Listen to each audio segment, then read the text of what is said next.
नमस्कार साथियों, बात करते हैं मार्केट की बात करें तो मार्केट में बहुत ही बड़ी खबरें अब आना स्टार्ट हो गई है। लेकिन उससे पहले यदि आपने पहले वाला वीडियो नहीं देखा है तो वो ज़रूर देख के आइए, क्योंकि उसमें मैंने आपको कंडीशंस बताई थी कि किस कंडीशंस में यदि 0.5% की दर से ब्याज दर बढ़ती है, 0.25% की ब्याज दर बढ़ती है तो भारतीय बाज़ारों में कौन सी परिस्थितियाँ बनती हुई दिखाई दी है। पिछली वाली वीडियो में हमने सब कुछ डिस्कस किया था। तो यदि आप चैनल पर नए हो तो चैनल को सब्सक्राइब कीजिए, वीडियो को लाइक ज़रूर कीजिए, क्योंकि ऐसी ही खबरों के दम पर आप बाजार में होने वाले ट्रैप से बचेंगे और आपको जो भी करंट न्यूज़ें चल रही है बाजार में वो हैंड टू हैंड मिल जाएगी। तो अभी की बात करें तो कल गैप अप होगा या गैप डाउन होगा, ये चीज़ें हम डिस्कस करते हुए नजर आएंगे। पहले ही सुन लीजिए, आपकी बहुत ही बड़े संकेत बाजार से आना भी स्टार्ट हो गए हैं।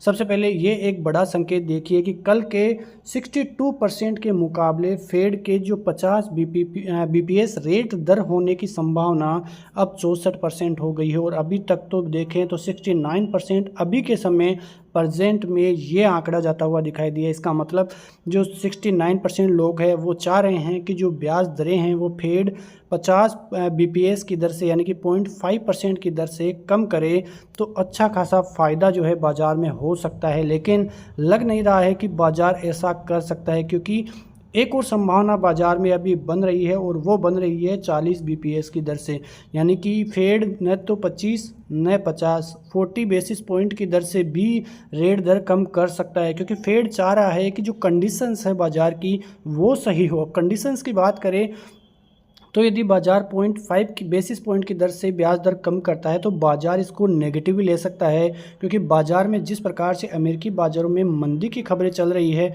वो मंदी की खबरें बाजार में फिर से स्टार्ट होना चालू हो जाएगी। और यदि 0.25 बेसिस पॉइंट की दर से बढ़ाता है बाजार तो उससे थोड़ा ज़्यादा बाजार बढ़ेगा नहीं, लेकिन लगातार फेड फिर हर महीने 25 बीपीएस की दर से यानी कि बाजार को उसी नॉर्मल प्राइस पर आने के लिए 200 बीपीएस ब्याज रेट घटाने की ज़रूरत है। तो यदि नॉर्मल प्राइस पे आना है तो हर महीने 0.25 बीपीएस की दर से ब्याज दर बाजार घटा सकता है। तो इस बात को आप जान लीजिए, क्योंकि ये बात बहुत ही जो है इम्पोर्टेंट रह सकती है। आज रात 11 बजे यानी कि 3 घंटे बाद जो फैसला आएगा वो फैसला बड़ा होगा, क्योंकि उसके बाद बाजार में एक बड़ा गैप अप या बड़ा गैप डाउन दोनों संकेत ही देखने को मिल सकते हैं।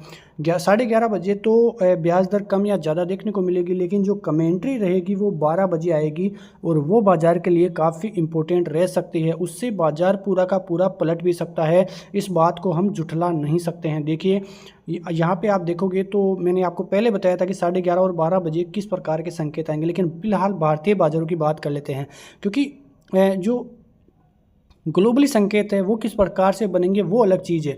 लेकिन मैं आपको एक आंकड़ा बताना चाहूँगा, ये खबर आपको कोई नहीं बताएगा, यहाँ पे आपको सब कुछ मिलेगा। तो आप देखिए कि जो अगस्त में म्यूचुअल फंड है उसके पास करीब करीब 1.86 लाख करोड़ का रिकॉर्ड केस मौजूद है। इसका मतलब आप समझ रहे हो, यदि म्यूचुअल फंड्स के पास इतना केस मौजूद है तो वो इन पैसों को इन्वेस्ट करने की फिराक में हैं और वो चाह रहे हैं कि बाजार में थोड़ा करेक्शन आए तो इन्वेस्टमेंट करें, क्योंकि पिछले महीने तक भी ये वही सोच रहे थे। तब आंकड़ा 1.60 करोड़ का था, लेकिन अब वो बढ़कर हो चुका है 1.86 लाख करोड़, यानी कि आंकड़ा फिर से बढ़ा है। उनको फिर से मौका नहीं मिला है, क्योंकि बाजार में नया ऑल टाइम हाई लगता हुआ नजर आया है और उनके जो भी इन्वेस्टमेंट थे वो फिर से पेंडिंग रहे हैं। अब वो चाह रहे हैं कि बाजार में करेक्शन आए, और यदि बाजार में करेक्शन नहीं आता है तो वो लोग इन्वेस्टमेंट करेंगे। अब वो लोग इन्वेस्टमेंट करेंगे तो फिर से बाजार में एक बड़ा संकेत मिलेगा उनको, काफ़ी बड़ा घरेलू पैसा सही मौके का इंतजार कर रहा है और बाजार को ज़्यादा ये गिरने ही नहीं देगा, क्योंकि जैसे ही बाजार नीचे आएगा बाजार में वो फिर से इन्वेस्टमेंट करेंगे और बाजार फिर से रिकवरी मोड में जाता हुआ दिखाई देगा। ठीक है, तो ये चीज़ें कोई नहीं बताएगा आपको, क्योंकि ये चीज़ें बहुत ही इंपॉर्टेंट है। और आपने पिछले कई दिनों में देखा होगा जो एफआईआईज की नज़रें हैं वो भारतीय बाजारों पर ज़बरदस्त तरीके से, और आज भी ज़बरदस्त बाइंग एफआईआईज की तरफ से भारतीय बाजारों में देखने को मिली है। यानी कि उनका मतलब ये है कि भारतीय बाजार ज़्यादा गिरेंगे नहीं। और आप यहाँ पे देखिए कि भारतीय बाजारों के लिए क्या कुछ और बड़ी खबरें निकल कर आई है। यहाँ पे आप देखोगे तो इंडिया ओवरटेक्स चाइना, इंडिया ने चाइना को ओवरटेक किया है फर्स्ट टाइम एवर कि MSCI इक्विटी इंडेक्स में, जो कि एक बहुत ही बड़ी खबर भारतीय बाजारों के लिए साबित हो सकती है। आप यहाँ पे देखोगे तो India's weight in MSCI investable large mid and small cap index, large mid और स्मॉल कैप इंडेक्स में जो MSCI का जो वेट है वो बढ़ा है, जो कि 2.35 जो है भारतीय बाज़ारों का हुआ है। और वहीं चाइनीज़ बाज़ारों का वेट अब घटकर 2.24% ही हो चुका है, मॉर्गन स्टैनली ने ये जो है नोट में बताया है। तो एक बहुत ही इंपॉर्टेंट खबर ये भारतीय बाज़ारों के लिए साबित हो सकती है।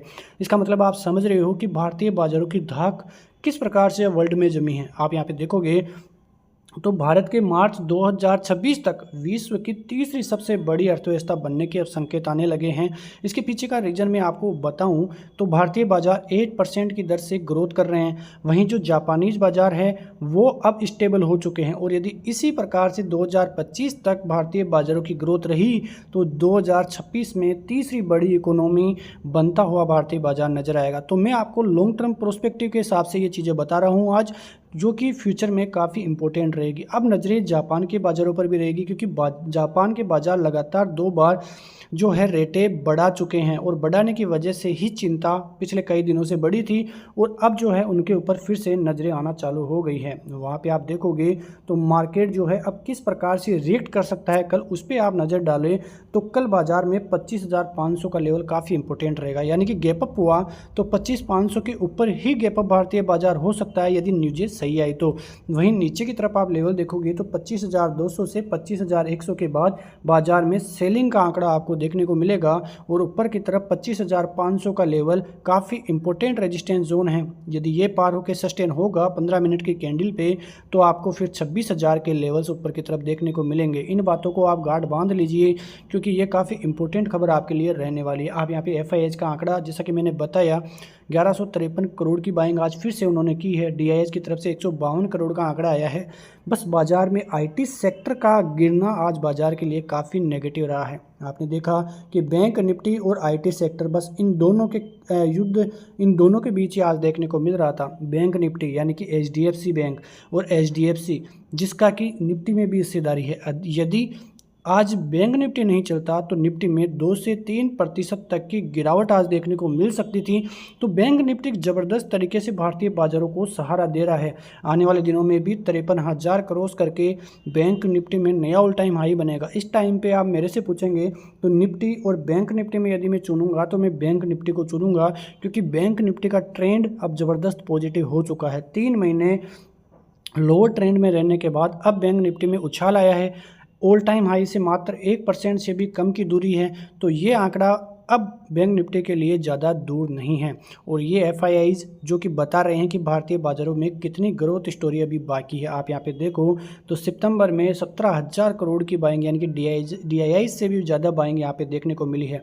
आपको मैं FIIs का आंकड़ा भी बता रहा हूँ कि किस सेक्टर में FII ज़्यादा सेल बाइंग कर रहे हैं। कंज्यूमर में बाइंग कर रहे हैं, IT सेक्टर में बाइंग कर रहे हैं। आज सेलिंग देखने को मिली है, लेकिन ज़बरदस्त बाइंग FPIs की तरफ से यहाँ पे हो रही है। तो आप नज़र दौड़ाइए कि जो फाइनेंशियल सेक्टर यानी कि जो बैंकिंग सेक्टर है वहाँ पे लगातार 2 महीने ज़बरदस्त सेलिंग के बाद ये महीना बाइंग का आया है। इसके पीछे का लॉजिक मैंने पहले भी आपको बताया था कि अब जो बाज़ार का वैल्यूएशन है उसमें सबसे ज़्यादा अच्छी कंडीशन बैंकिंग सेक्टर की है। बैंकों के वैल्यूएशन काफ़ी अच्छे हैं, जो बड़े ऑपरेटर्स हैं उनकी नज़रें उन पर जा रही है, और इसी वजह से आपने देखा कि HDFC, ICICI और एक्सिस बैंक में आज किस प्रकार की बाइंग देखने को मिली है। HDFC बैंक बहुत दिनों बाद आज मंथली कैंडल पे आप देखोगे तो अच्छा खासा ब्रेकआउट देखने को मिला है। आप यहाँ पे सेलिंग में देखिए, पावर सेक्टर में लगातार पिछले 5 महीनों से लगभग सेलिंग हो रही है। मेटल सेक्टर सेलिंग में है, ऑटोमोबाइल सेक्टर और रियलिटी सेक्टर भी पिछले 2 महीने से आपको सेलिंग में ही नजर आएंगे। तो इस प्रकार से आप देखोगे तो यहाँ पे बड़ी खबर मैं आपको बताऊँ तो अब फेड का जो इम्पैक्ट है वो भारतीय बाज़ारों पर ज़्यादा तरीके से नहीं पड़ेगा, जबकि जो ग्लोबली है वो इतना पड़ेगा। ये बात कौन कर रहा है? ग्लोबल जो गोल्डमैन सैच्स है वहाँ पे यही बातें आ रही है। टिमोथी मोई जो है वो ये बात बोल रहे हैं। उनका ये मानना है कि जो ग्लोबली इम्पैक्ट है वो ज़्यादा पड़ सकता है जो मार्केट का, लेकिन भारतीय बाज़ारों का जो एनवायरनमेंट है इक्विटीज़ में काफ़ी अच्छा है, और इसी वजह से भारत की ग्रोथ स्टोरी भी आगे बढ़ रही है। तो आपने देख लिया कि जिस प्रकार से अमेरिकी बाज़ारों में और चाइनीज़ बाज़ारों में हालात बेकाबू हो रहे हैं, कंडीशंस चाइनीज़ बाज़ारों में ज़्यादा ख़राब है। पिछले कई दिनों में ऐसी ही खबरें जॉब रिलेटेड मार्केट को लेकर यहाँ पे बनी थी अमेरिकी बाज़ारों में, वहीं खबरें अब चाइनीज़ बाज़ारों में भी बन रही है, और इसीलिए वहाँ के हालात ख़राब हैं। और भारतीय बाज़ार बहुत ज़बरदस्त ग्रोथ इस टाइम पे दिखा रहे हैं। 7.2% यह आंकड़ा जीडीपी ग्रोथ रेट का है, जो कि रिजर्व बैंक ने अनुमान लगाया था। और यदि इसी आंकड़े से जीडीपी ग्रोथ रेट बढ़ती है तो मान लेना कि भारतीय बाज़ारों को कोई नहीं पकड़ पाएगा। आने वाले दिनों में 26,000 27,227 के लेवल आपको जल्द ही मिलते हुए दिखाई दे जाएंगे। तो ये आपके लिए आज गोल्डन अपॉर्चुनिटी है कि यदि बाज़ार के लिए थोड़ी भी न्यूज़ ख़राब हो, बाज़ार में 2 से 4-5% का करेक्शन देखें मार्केट में, तो मानना कि बाज़ार में फिर से बाइंग जोन आएगा और आपके लिए ज़बरदस्त खरीदारी का मौका रहेगा। मिलते हैं नेक्स्ट वीडियो में। ऐसी खबरें जानने के लिए वीडियो को लाइक कीजिए, चैनल को सब्सक्राइब कीजिए। धन्यवाद। जय हिंद, जय भारत, वंदे मातरम।